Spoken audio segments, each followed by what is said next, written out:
अस्सलाम वालेकुम। मैं मनसिटी मिठवर बाबा अला मौजू क़लाम।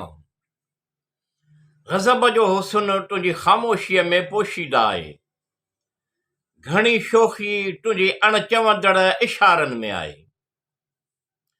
ग़ज़ब जो हुस्न तुंहिंजे ख़ामोशीअ में पोशीदा आहे, घणी शोख़ी तुंहिंजे अणचवंदड़ इशारनि में आहे। अॼुकल्ह काइनात खे असां तोसां नज़रूं मिलाए ॾिसी छॾियो। अॼुकल्ह काइनात खे असां तोसां नज़रूं मिलाए ॾिसी छॾियो आहे। ग़ज़ब जो हुस्न तुंहिंजे ख़ामोशीअ में पोशीदा आहे, घणी शोख़ी तुंहिंजे अणचवंदड़ इशारनि में आहे। पंहिंजे ई दिल जो झलिजे नथी, वरी करियूं कंहिं ते एतबार आहे,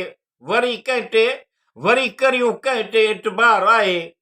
ग़ज़ब जो हुस्न तुंहिंजे ख़ामोशीअ में पोशीदा आहे, घणी शोख़ी तुंहिंजे अणचवंदड़ इशारनि में आहे।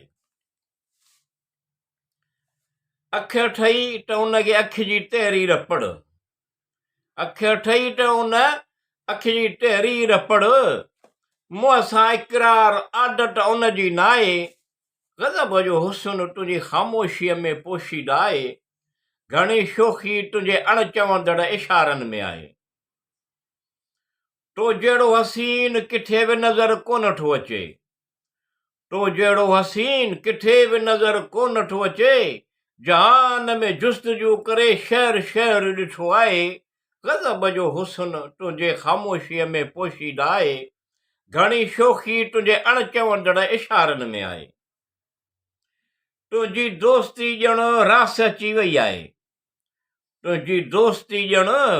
अची वई आहे, बिगड़ियो ज़मानो पंहिंजी ज़िंदगी संवरजी वई आहे। ग़ज़ब जो हुस्न तुंहिंजे ख़ामोशीअ में पोशीदा आहे, घणी शोख़ी तुंहिंजे अणचवंदड़ इशारनि में आहे।